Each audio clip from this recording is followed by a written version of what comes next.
Buenas tardes con cada una de las personas que nos están acompañando el día de hoy. El presente webinar es un tema bastante oportuno y bastante emblemático, que muchas de las familias hoy en día lo necesitan y sobre todo con la dinámica de buscar esa unidad o esa cohesión familiar. El título de este webinar se llama Conflictos más frecuentes en la empresa familiar. Quiero agradecer infinitamente a nuestra conferencista, Paula Rincón, una persona a quien yo admiro demasiado. Básicamente es una persona también referente en el mundo de las consultorías de empresas familiares. Ella tiene mucha experiencia invaluable directamente en la conflictología y estamos muy contentos y muy agradecidos por el hecho en que esté compartiendo este tiempo para buscar la transferencia de conocimiento en estas mejores prácticas y sobre todo darnos una retroalimentación o estas recomendaciones que muchas familias necesitamos, sobre todo a lo largo de querer alcanzar esos objetivos a nivel empresarial y a nivel patrimonial. Por otra parte, también quisiera invitar a cada una de las personas que nos están acompañando la oportunidad, si gustan y se sienten cómodos, en abrir las preguntas directamente a nivel del chat. Si no, Paula va a tener la oportunidad de interactuar, o si no, de todas maneras también les podemos estar compartiendo la información de Paula para que posteriormente tengan el acercamiento necesario y poder estar muy a las órdenes directamente desde la parte de esta interacción. También en su momento quisiera dar paso un poquito más a la semblanza. Digo, una vez más, estoy muy impactado cada vez que tengo la interacción con Paula. Es una psicóloga en la Universidad de los Andes, con una maestría en psicología clínica de la Universidad Javeriana, Bogotá, Colombia. También está certificada como el Family Business Advisor por el Family Firm Institute. Es una institución referente. Fue presidente del Grupo Iberoamericano del Estudio para Familias Empresarias en este intervalo de edad de rango de años desde 2018 a 2020, integrante activa de dicha institución. También conocimiento en gobierno familiar, formación de gobierno corporativo y juntas directivas y formación y negociación en la Escuela de Derecho de la Universidad de Harvard.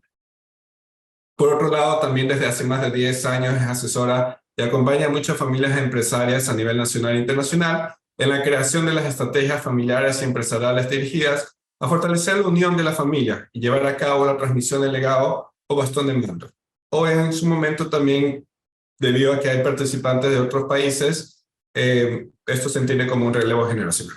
Finalmente es invitada por segundo año consecutivo a la clase de protocolos de familia y organización de patrimonios de la especialización en Derecho de la Empresa de la Universidad Sergio Arboleda, en donde conversó sobre temas específicamente de los protocolos de constitución familiar desde la área o expertise de la psicología clínica.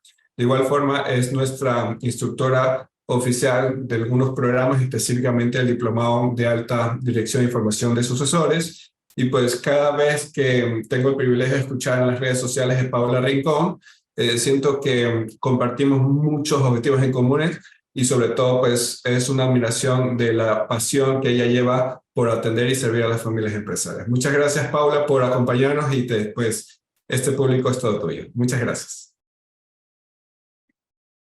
Arturo, muchísimas gracias por una muy generosa presentación, muchísimas gracias por tus generosas palabras.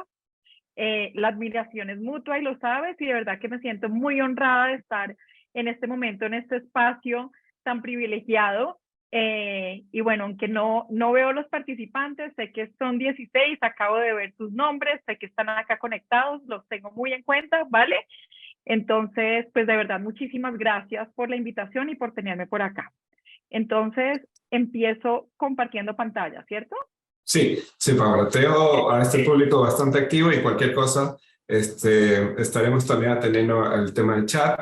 Francia Barragán nos estaría acompañando en interactuar algún tema o una pregunta. Abrimos el diálogo. De todas maneras, también les invito a escribir las preguntas por acá y Francia va a tener la oportunidad de leerlo para generar alguna información o mayor interacción. Si no hay preguntas, entendemos que pues cualquier cosa también vamos a estar abiertos a través del Centro Empresa Familiar o en su momento a través del contacto también de las redes sociales que al final Paula muy gentilmente nos va a compartir para que la puedan seguir. Ella tiene un contenido muy interesante en Instagram y sobre todo también tiene tópicos que perfilan la necesidad de entender de una forma muy holística el mundo de las familias empresarias. Y bueno, ya no te quito más el tiempo, Paola. Te doy paso y muchas gracias una vez más. Y es un honor tenerte aquí en esta plataforma del Centro de Empresas Familiares. Muchas gracias.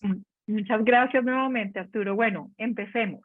Entonces, ¿de qué les quiero hablar hoy? Y quiero, antes de compartirles la agenda, contarles por qué terminé muy brevemente, por qué terminé enfocándome en la parte relacional y en la parte de negociación y resolución de conflictos para familias empresarias. Yo trabajé varios años en un despacho de abogados, en una firma de abogados muy grande acá en Bogotá, y me di cuenta que más allá de elaborar un protocolo, lo que es realmente importante es la parte relacional y la parte de comunicación y de poner reglas sobre la mesa y de poner esos temas que por lo general son tabú, ¿cierto? Que no nos atrevemos a hablar, de ponerlos sobre la mesa, y si de ahí salen reglas claras, pues buenísimo, y si se escriben y resultan en un protocolo maravilloso, pero qué bueno tener la posibilidad de hablarlas, de ponerlas sobre la mesa, de poder negociarlas también. Y todo eso, pues finalmente lo que me he dado cuenta es que genera conflictos, ¿cierto? Yo decía, ok, todo esto lo que enmarca es un conflicto enorme, ¿cómo lo llevamos hacia una resolución? Y de ahí, pues en adelante me he venido especializando en estos temas de resolución de conflictos, gestión emocional, negociación y comunicación para familias empresarias. Entonces, ya les cuento un poco sobre la agenda. Quiero, primero que todo, enmarcarlo sobre los componentes de un conflicto, algunos aspectos evolutivos. Soy psicóloga, entonces tengo que irme un poco más atrás. El abordaje interaccionista, hay algunos autores que están empezando a hablar de un conflicto que es constructivo, y quiero que empecemos un poco a normalizar esa palabra. Vamos a entrar a hablar de la complejidad de las necesidades en familias empresarias. Vamos a hablar sobre dos dimensiones que afectan la resolución de conflictos, que es la dimensión racional y la emocional, los tipos de conflictos más usuales que he visto en los últimos 10 años en las familias empresarias, y algunas herramientas. Sobre todo al final vamos a empezar a dar herramientas de resolución de conflictos. Por supuesto, si tienen preguntas, muy bienvenidas. Si no las alcanzamos a responder acá por cuestiones de tiempo, mi mail, soy muy abierta a responderles a ustedes lo que cualquier cosa que necesiten, ¿vale? Entonces, cuando nosotros hablamos de resolución de conflictos, pues necesariamente estamos hablando de un sinnúmero de componentes, específicamente 4, ¿cierto? Para resolver conflictos, creería yo que necesariamente a veces tenemos que entrar a negociar nuestro punto de vista, y no solamente negociar con otro, sino que a veces la negociación más difícil la tenemos con nosotros mismos, porque incluso a veces tampoco tenemos muy claro qué queremos, ¿cierto? Otro componente es la comunicación, la forma como nos comunicamos de manera verbal, las palabras que usamos, e incluso la no verbal, que algunos autores mencionan que compone el 80% de la comunicación. Nosotros vamos a ver, sobre todo al final, un ejemplo de una regla que usan los grandes negociadores, que dice: realmente pesa más, y me estoy adelantando, pero realmente pesa más la parte no verbal y del lenguaje corporal que el mensaje que yo les estoy transmitiendo en este momento. Cuando hablamos de resolución de conflictos, pues necesariamente viene ligado con una conversación difícil, ¿cierto? Si no, pues no sería un conflicto, sería una conversación sencilla. Y cuando hablamos también de conflictos, pues necesariamente tenemos que hablar de emociones, no podemos desligarlas, hace parte de lo que nos hace humanos, entonces pues necesariamente tenemos que traerlas a colación. Son muchos temas los que les quiero comentar, voy a tratar de ser muy respetuosa con el tiempo, yo me extendería en absolutamente todo, pero voy a tratar de estar muy medida. Entonces, empecemos con qué es un conflicto. Y esto es según la Real Academia Española, y es la coexistencia de tendencias contradictorias en el individuo, capaces de generar angustia. Aquí la definición seguía, pero quiero concentrarme en las tendencias contradictorias. ¿Y a qué voy con esto? Si nosotros tenemos conflictos individuales y negociamos de manera individual, y les pongo un ejemplo sencillo, seguramente a ustedes les pasa: ¿será que yo pongo la alarma a las 4:30 o a las 5 de la mañana? No, es muy temprano. ¿Será que la pongo a las 6 o a las 6:30? Eso ya de entrada es un conflicto interno que los lleva a ustedes a hacer una negociación interna. Si esto lo tenemos de manera individual, ¿quiero estar en pareja o prefiero estar solo? Si todo esto lo tenemos de manera individual, pues metámosle más componentes, metámosle un otro, ¿cierto? ¿Cómo no vamos a tener conflictos con otras personas? ¿Cómo no vamos a tener conflictos siendo miembros de familias empresarias en donde particularmente es uno de los últimos casos que se me presentó y es, mira, es una persona que tiene 25 años y me dijo, mi papá básicamente quiere que yo entre a trabajar con él en la empresa familiar, que me encargue del área de ventas, pero yo realmente lo que quiero es irme a París a estudiar culinaria. Yo quiero ser chef. Chao, ¿cierto? Y sumémosle a esto, pues obviamente toda la complejidad que trae ser familia empresaria, miembro accionista, toda la parte de gestión de la empresa y pues la parte familiar, cada uno con sus diferentes necesidades, expectativas, motivaciones, pues esto es todo un cóctel para que se generen pues este tipo de conflictos. Acá no me voy a detener mucho, pero me parece interesante llevarlos un poco más atrás y, y hablar de la evolución y de dónde venimos nosotros, sobre todo para entrar en la parte emocional. Nosotros no podemos evitar los conflictos, las conversaciones o las negociaciones que están cargadas emocionalmente. Eso necesariamente nos va a acompañar mientras estemos vivos y hacen parte de lo que significa ser humano, ¿cierto? Es natural sentir emociones. Nosotros no las podemos bloquear, lo que sí podemos hacer es aprender a gestionarlas. Y cuando estamos en un conflicto que está cargado emocionalmente, usualmente lo que nos pasa es que nos sentimos bloqueados, ¿cierto? Sentimos un bloqueo de ser cooperativos con los otros. ¿Y por qué pasa esto? Nosotros entramos y tenemos una respuesta que es casi automática, que es una respuesta de parálisis, lucha y huida. Seguramente ustedes han oído este proceso. ¿Y qué pasaba antes? Cuando veíamos un león, se nos prendían las alarmas, nuestro sistema nervioso autónomo se prendía, empezábamos a irrigar sangre hacia las extremidades, la pupila se dilataba y nos preparábamos, nos paralizábamos, todo esto en cuestión de microsegundos, para luchar o huir del león, ¿cierto? ¿Por qué les estoy contando este cuento? Porque es lo mismo cuando nos pasa en una sala de juntas, en un consejo de administración, en un consejo de familia, con la pareja, en el ambiente que ustedes o en el contexto que ustedes quieran, cuando nosotros sentimos algo como una amenaza, así sea una palabra, nuestro sistema nervioso autónomo se va a prender. Es una respuesta innata que nosotros tenemos a algo que es amenazante, como puede ser un simple desacuerdo, ¿cierto?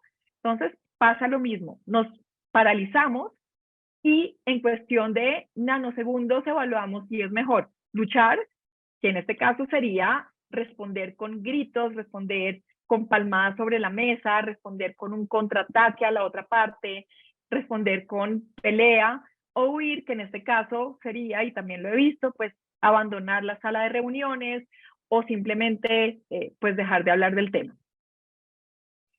Usualmente nosotros vemos el conflicto como yo versus tú, ¿cierto?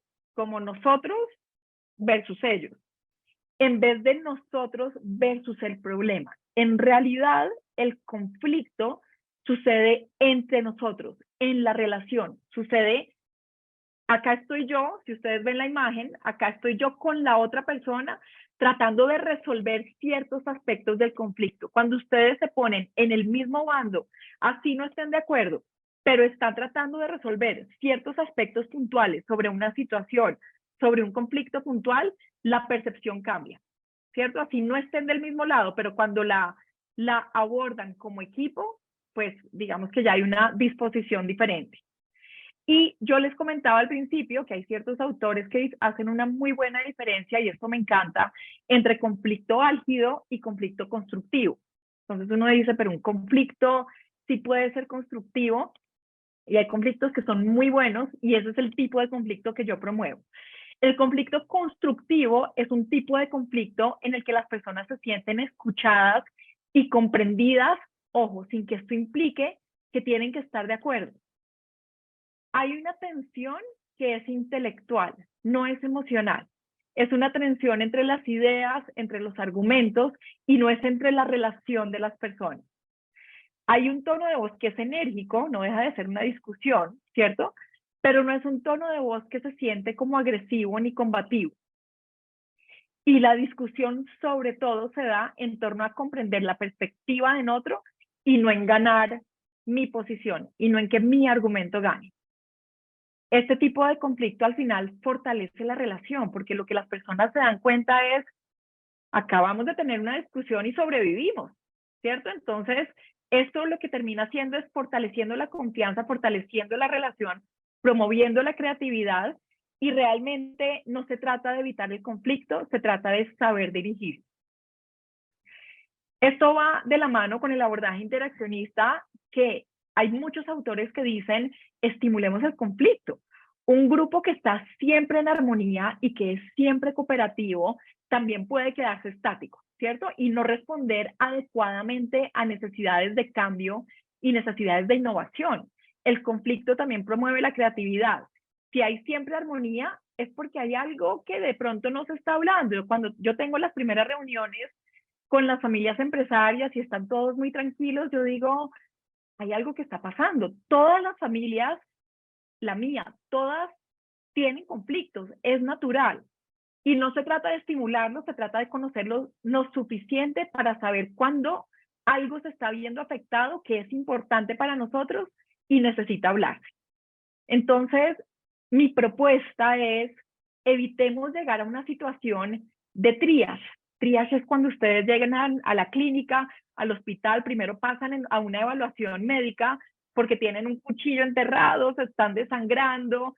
Evitemos llegar a un punto en el que el conflicto es lo suficientemente álgido que las relaciones empiezan a desgarrar, y generemos herramientas preventivas.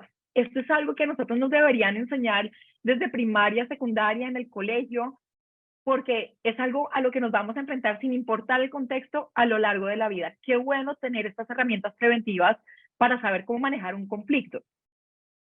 Y desde el punto de vista de las familias empresarias, este es un entrenamiento que sería muy útil empezar a tener en un órgano de gobierno que se llama el Consejo de Familia. Y lo que me he dado cuenta es que pasa de ser un espacio de incomodidad y de altísima tensión a un espacio que, si está bien guiado, por supuesto, es un espacio de honestidad en el que se puede permitir la expresión de ideas y emociones tanto positivas como negativas. Ese es el objetivo. Acá es muy importante el rol de la percepción, ¿cierto? ¿Cómo percibo yo el conflicto? Porque muy diferente, muy posiblemente la otra persona lo esté percibiendo de manera diferente. Entonces, hay un problema percibido. Necesariamente nosotros vamos a ver las cosas diferentes porque tenemos características diferentes. Nuestra percepción depende de aspectos genéticos, de aspectos de crianza, de aspectos culturales, depende de una cantidad digamos, de ítems que necesariamente hacen que veamos las cosas de una manera diferente. Y cuando entramos en un conflicto, nosotros nos creemos un realismo ingenuo, que dice, yo realmente veo las cosas como son. Eso es pura ingenuidad, porque ¿dónde está el punto de vista de la otra persona? ¿Verdad? Y nosotros, en el fondo, no somos dueños de una única verdad, sobre todo cuando hay una otra persona tratando de mostrar su punto de vista. Los intereses, esto es muy importante, los intereses de cada persona son muy diferentes y enfocamos nuestra atención en concordancia con los intereses que tengamos. Y les voy a dar un ejemplo muy básico y muy práctico.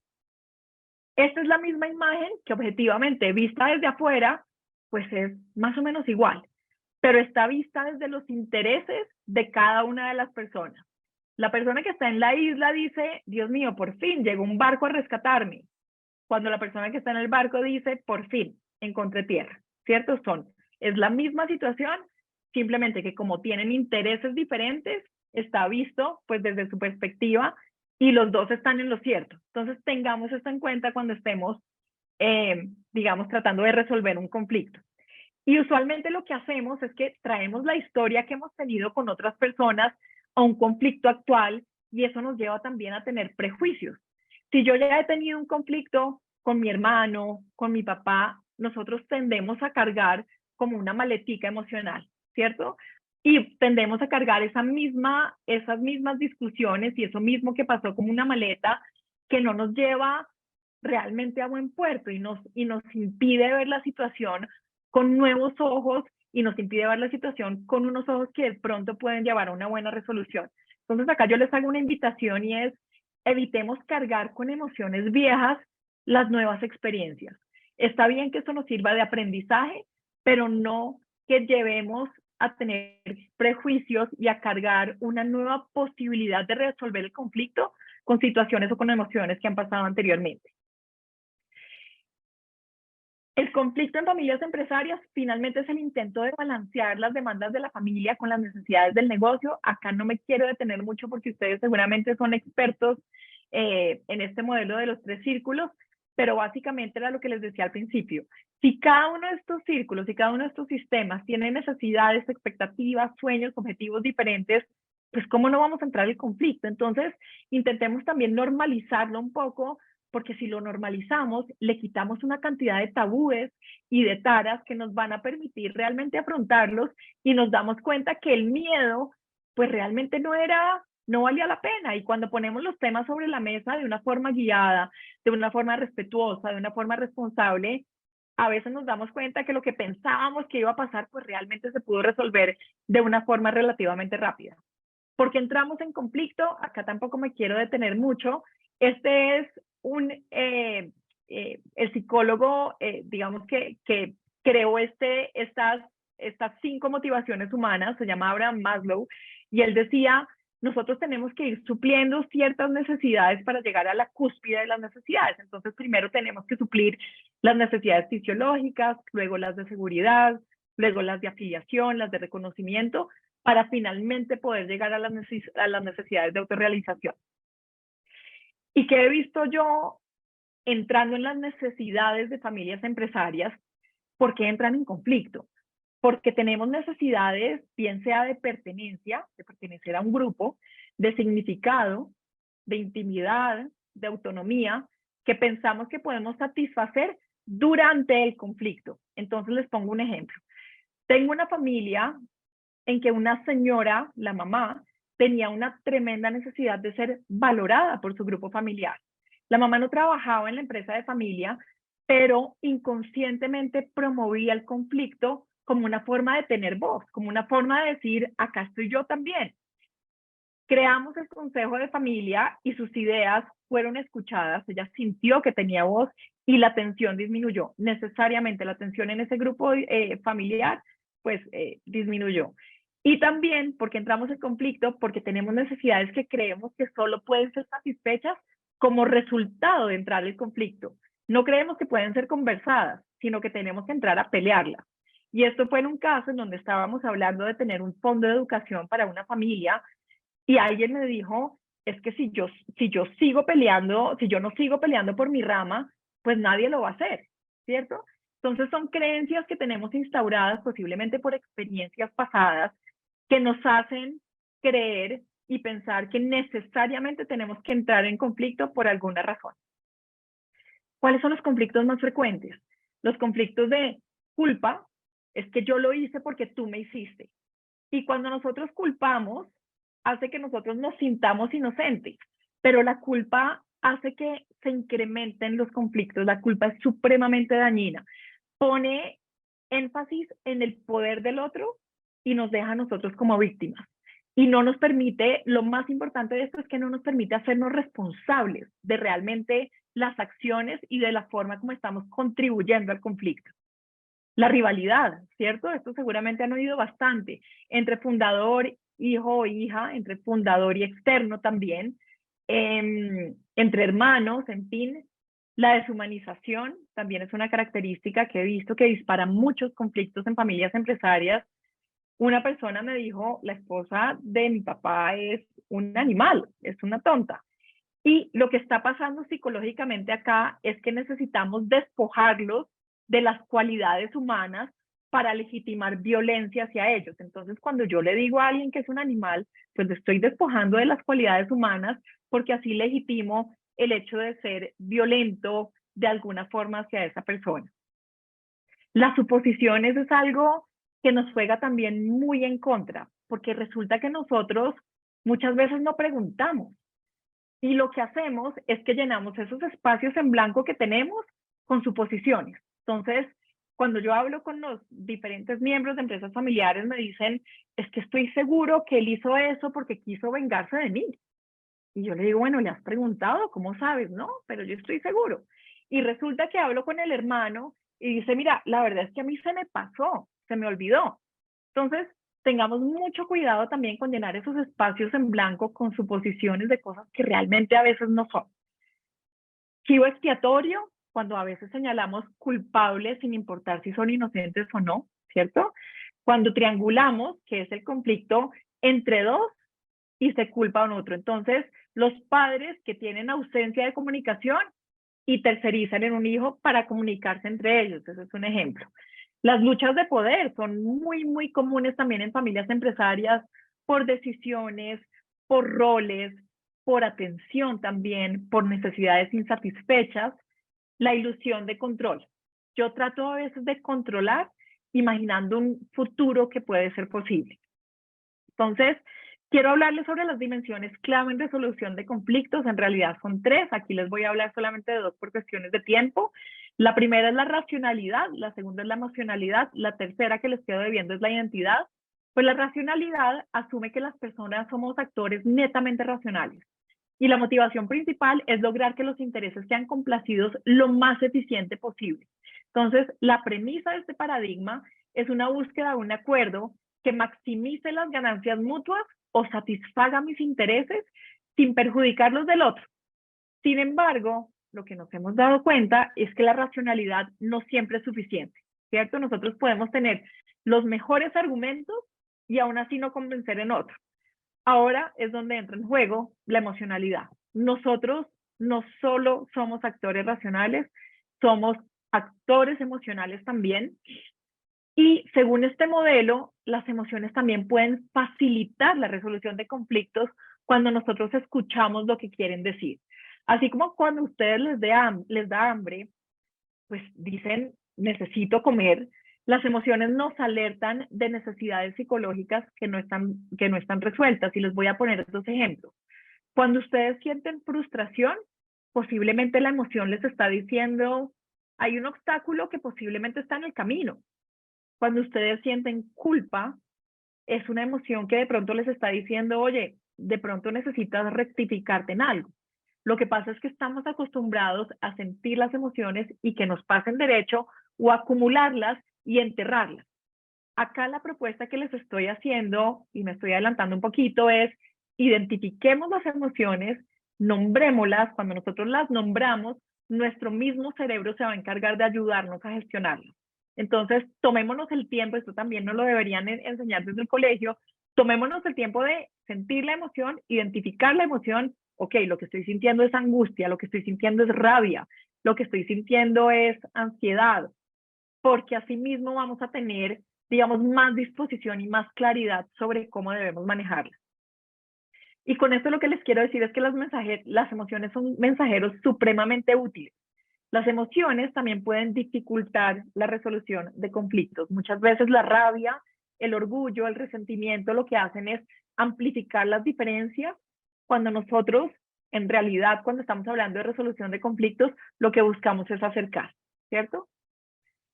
Y acá les voy a dar 3 tips que salen en los mejores libros de negociación y resolución de conflictos que a mí me encantan sobre gestión emocional, y son 3 formas de cómo analizarse uno mismo. Entonces, el primero que dicen estos autores, al final les voy a dejar los libros recomendados, es verse desde el balcón. Entonces, en todos los conflictos, por lo general, la norma es reacción ante reacción. Y es, ¿por qué me atacaste? Pues porque me atacaste tú, ¿cierto? Eso es lo que nosotros por lo general normalizamos. Y se vuelve un ciclo vicioso, y lo que tenemos que trabajar es en intentar romperlo. Cuando nosotros reaccionamos, nos perdemos de la posibilidad de influir en la otra persona.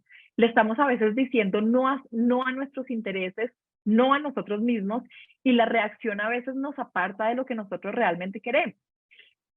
La reacción puede ser el grito versus lo que nosotros queremos hacer es acercar la reacción, las relaciones. Entonces la idea es no reaccionar, sino observarnos a nosotros mismos, salir al balcón y ver los actores desde el palco, tratar de aislarnos un poquito de la situación emocionalmente. Digamos, cuando uno está en un conflicto, esto no es fácil, pero esto es como un músculo que se empieza a entrenar, y asimismo permite, cuando nos aislamos de la situación, el nivel de emocionalidad baja.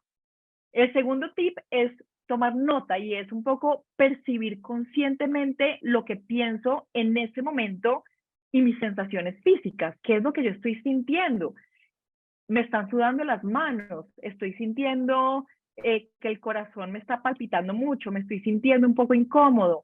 Cuando nosotros somos conscientes también de nuestras sensaciones físicas, eso nos da una idea también de cuál es la emoción que nosotros estamos sintiendo.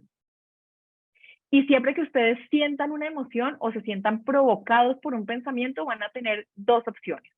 La primera es observarlo e identificarlo, que es lo que les estaba diciendo anteriormente.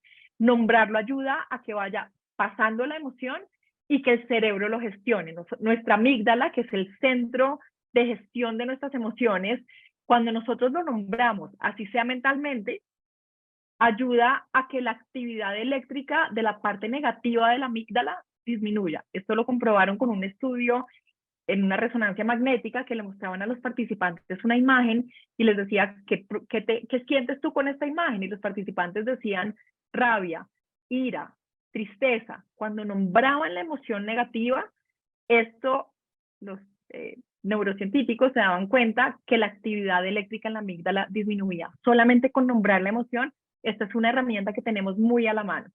Y la otra posibilidad que ustedes tienen es identificarse con la emoción y sobrereaccionar. Esto es lo que usualmente hacemos nosotros. Entonces, observarnos a nosotros mismos parece fácil, pero es de las tareas más complicadas y se debe ejercitar como si fuera un músculo. Identificar la emoción, nombrar la emoción y luego analizar yo por qué estaba sintiendo esto. Todas las emociones son mensajeros de algo que es importante para nosotros. William Ury es un gran negociador, un gran mentor y dice, la introspección es el fundamento del autodominio. Les quiero compartir también esta guía de emociones porque muchas veces no sabemos qué es lo que estamos sintiendo. A nosotros no nos enseñan y nos entrenan para esto.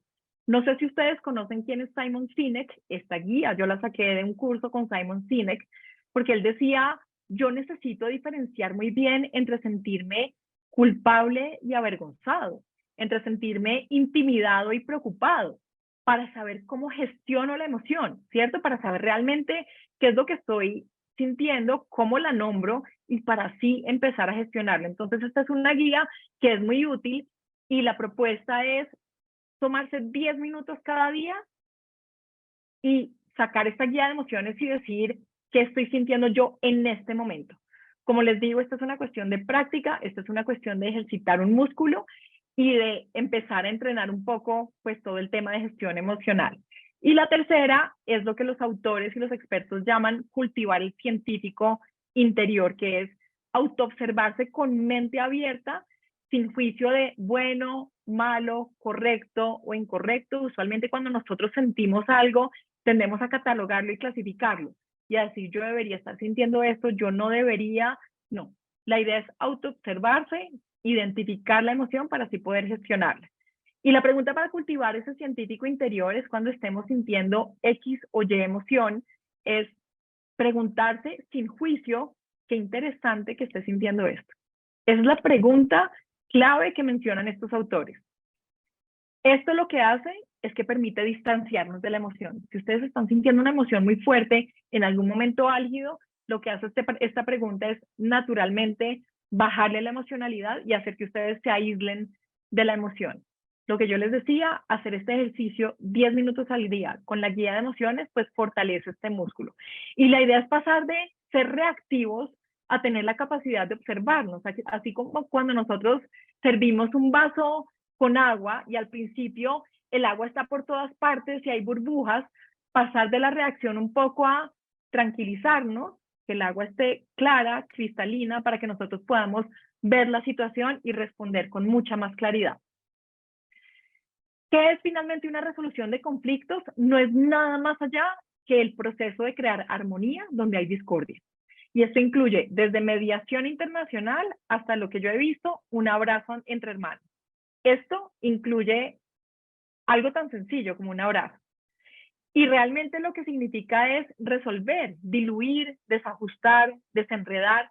Esto realmente es lo que debe pasar en una resolución de conflictos. Lo vemos como algo complejísimo, pero puede llegar a ser realmente sencillo.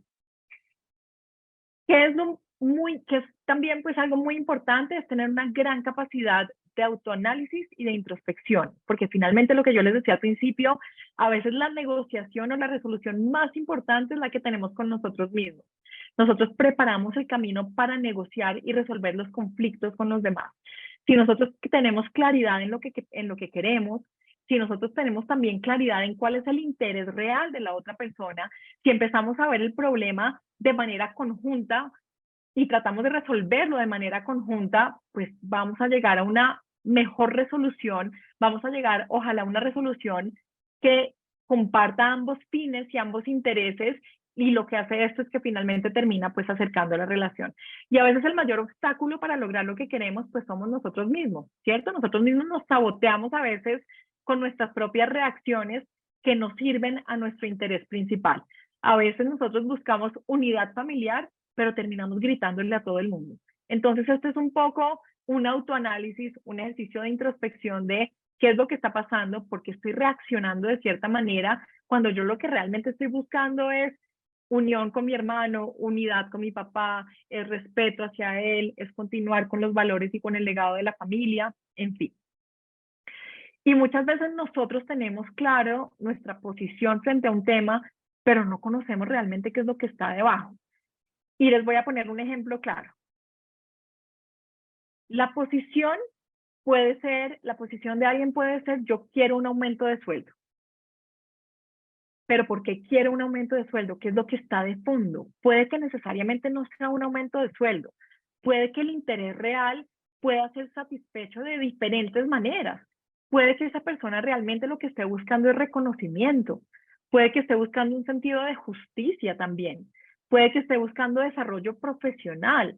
Puede que esté buscando saldar deudas, ¿cierto? Entonces, cuando nosotros nos salimos de la posición y empezamos a buscar cuál es el interés de la otra persona con la que yo estoy en un conflicto, pues el abanico de posibilidades y alternativas de solución se nos abre y se nos amplía bastante. Y el estado mental influye mucho. En resolución de conflictos, el estado mental importa. Si yo creo que el conflicto es negociable, me abro oportunidades, pero cuando me siento amenazado, mi estado mental cambia. Y el problema pasa de algo que se puede trabajar a algo que no tiene solución. Entonces, cuando nosotros tenemos un estado mental de apertura, así veamos que el conflicto es difícil, que creamos que tal vez no se pueda solucionar, abran un poco la mente, el estado mental con el que ustedes entren a conversar con la otra persona, sí va a tener un impacto. Y hay un estado mental que se llama el efecto tribu, que es un estado mental muy adverso y que pone mi identidad en contra del otro. Lo que yo les decía al principio, nos pone en yo versus tú y yo hacia el problema.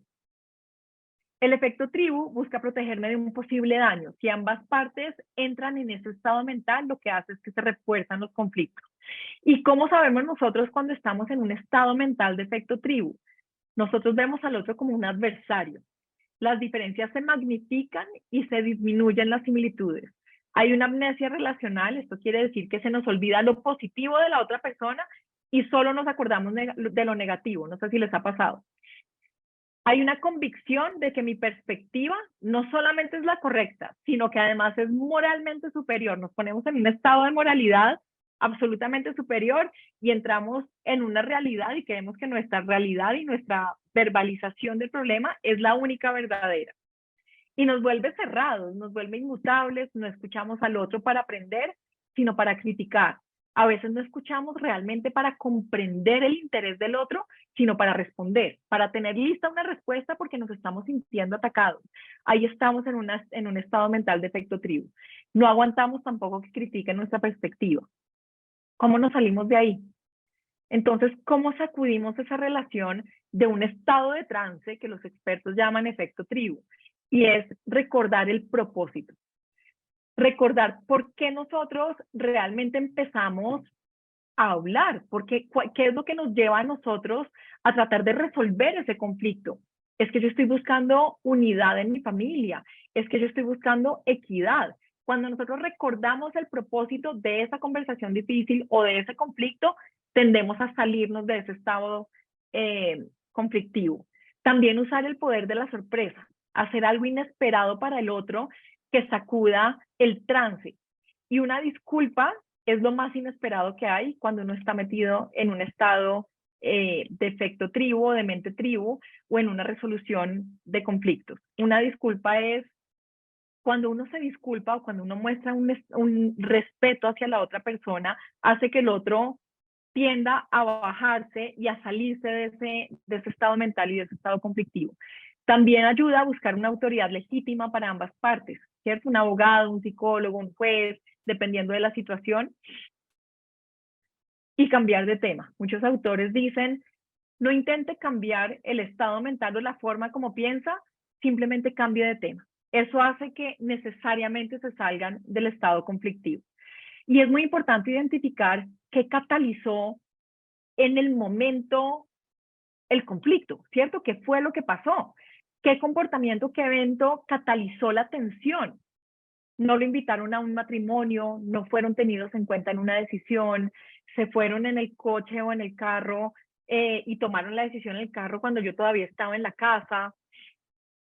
E identificar cuál es el ciclo de la discordia. Ya les voy a mostrar una imagen en donde clarifica muchísimo más esto, pero es básicamente quién hace o quién dice qué, cómo responde la otra persona, es ser muy conscientes en ese momento. Esto es un comportamiento que es recurrente. Yo fallo al escuchar, evito conectarme con la otra persona, incluso saboteo cualquier tipo de cooperación, y es poner atención a los asuntos también que hacen que surjan las emociones fuertes. Esto implica, ojo, prepararse antes de cualquier conversación difícil. Esto implica prepararse antes de cualquier resolución de conflictos.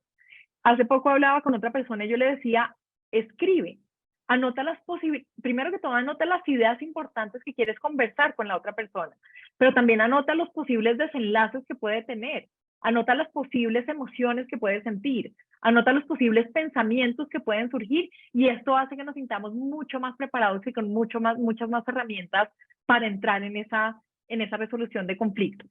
Y este es el ciclo que yo les decía. Entonces es identificar el catalizador, tú me haces, yo me siento, yo respondo, y otra vez tú me haces, y esto es muy útil para identificar qué es lo que está pasando, cuál es la emoción que a mí me dispara que yo reaccione de cierta manera, y lo mismo de la otra persona. Cuando uno hace un mapa de estos y lo nombra, casi que externaliza la dinámica y uno deja el conflicto a un lado. Entonces uno le puede decir a la otra persona, trabajemos en esto, trabajemos en identificar cuál es la dinámica en la que nos estamos metiendo, cuál es nuestro ciclo de discordia, y pongámosle un nombre. Y de esta forma, cuando vuelve a pasar, es mucho más fácil decir, oye, parece que estamos entrando otra vez en el ciclo de la discordia. La otra persona ya va a saber de qué están hablando y es mucho más fácil salirse de ahí. Y obviamente, pues analizar el impacto, examinar el efecto que eso ha tenido en la relación y en la habilidad para hacer que las cosas pasen. Y un poco es también reprogramar nuestro cerebro, ¿cierto? Cuando se trata de un conflicto, nosotros sí podemos diseñar una nueva rutina de comportamiento. Si bien no podemos cambiar la conducta del otro, el hecho de modificar la nuestra sí afecta directamente la relación. Entonces, un aspecto a tener en cuenta es cuando ustedes saben qué los cataliza, qué los dispara, ¿cierto? Emocionalmente, están mucho más equipados para manejarlo. Aquí es donde es muy importante el ejercicio de autoanálisis e introspección que yo les hablaba más atrás, y es reemplazar un comportamiento en el ciclo de la discordia. Es sorprender con algo nuevo, es sorprender, es romper el ciclo de lo que ha venido pasando con algo nuevo, y es algo tan simple como mostrar respeto hacia la otra persona, o ofrecer una disculpa, o perdonar. Todas estas acciones necesariamente rompen este ciclo de discordia. Y en un conflicto es muy fácil rechazar. Sin embargo, el rechazo lo que hace psicológicamente es que genera aún más rechazo, ¿cierto? Y en lugar de rechazar a los demás, mi propuesta es sorprendámonos con respeto. Así también se rompe el círculo vicioso. No significa estar de acuerdo con el otro, pero sí significa tratar al otro con la misma dignidad con la que a mí me gustaría ser tratado. Eso rompe el ciclo de la discordia. Y les voy a poner un ejemplo del equipo SWAT, que es el equipo de Fuerzas Especiales Élite de Estados Unidos, ¿cierto? En cómo ellos reaccionaban antes frente a una toma de rehenes y cómo reaccionan ahora. Entonces, antes, ¿qué hacía el equipo SWAT?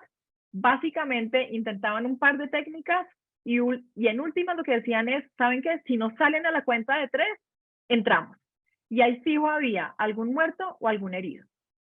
Desde muchos años, en los grandes libros de negociación, revisaron la técnica y ahora, ¿qué es lo que hacen? Son corteses, ofrecen la posibilidad al secuestrador de ser escuchado, de entender su punto de vista, no reaccionan, incluso ante ataques verbales del secuestrador, permanecen tranquilos, pacientes, prudentes, responden a la exclusión con inclusión y no significa ceder a las exigencias del secuestrador, pero sí significa reconocerlo como persona, sí significa tratarlos como seres humanos.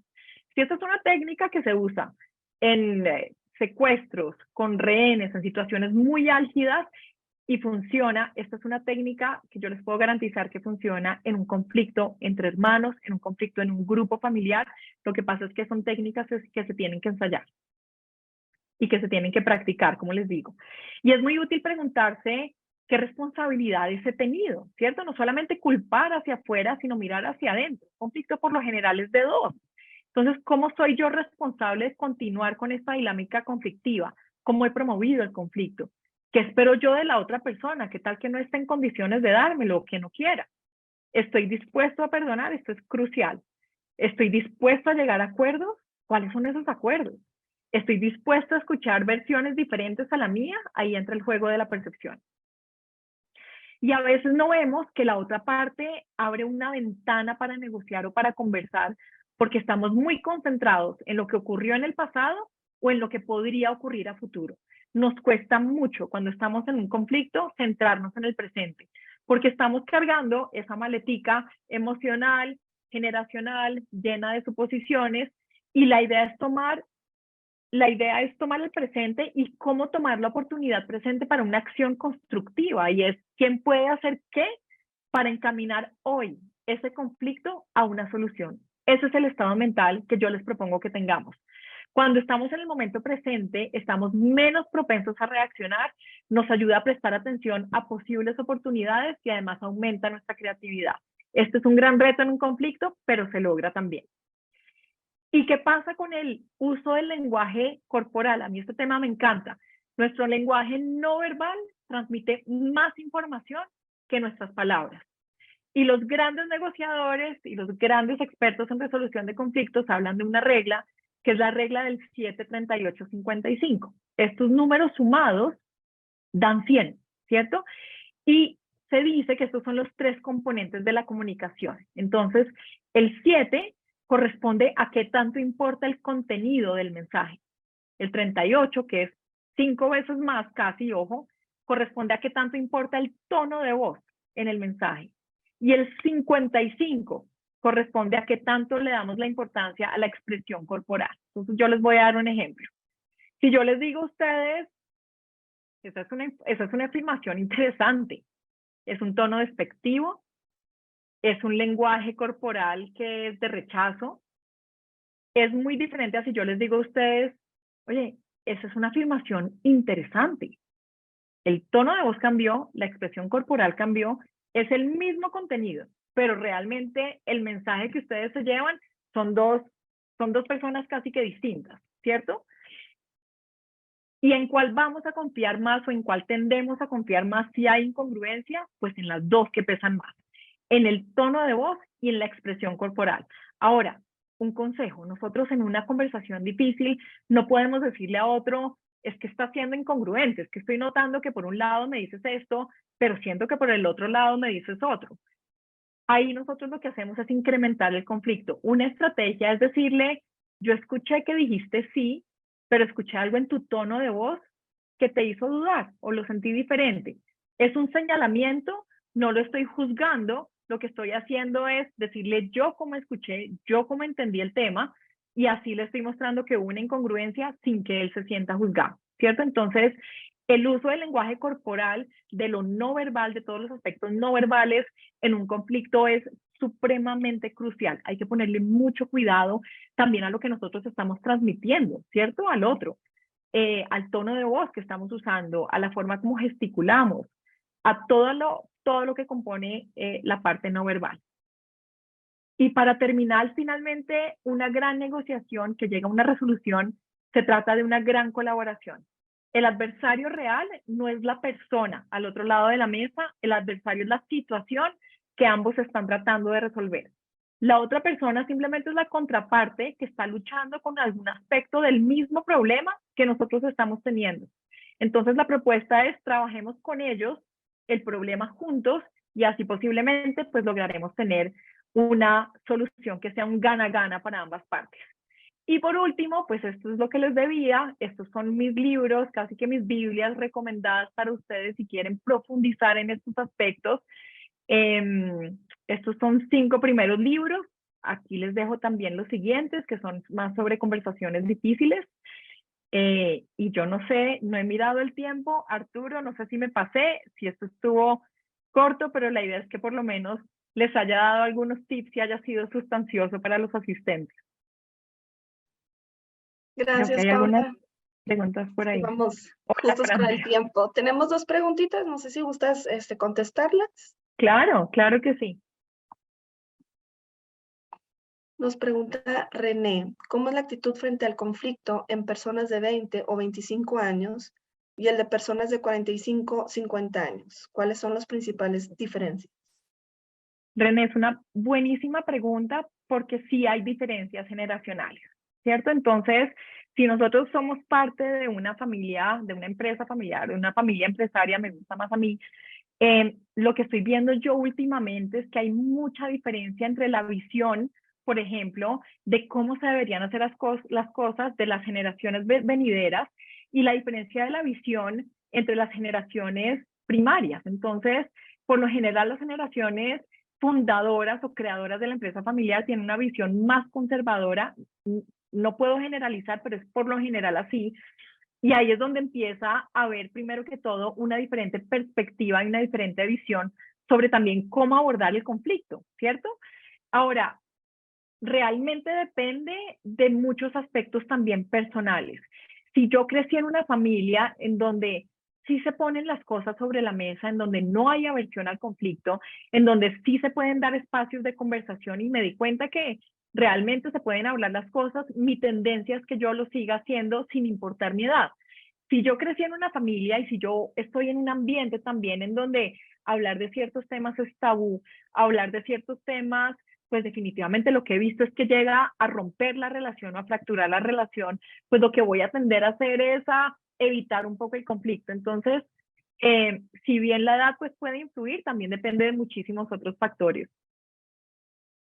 Gracias, Paula. Segunda pregunta, ¿existen actitudes frente al conflicto diferentes entre los hombres y las mujeres? ¿Cuáles son las principales diferencias? Es una pregunta interesante y pues la hilo con la respuesta que te di. Yo creo que no necesariamente creo que haya una diferencia en cuanto a sexo o género.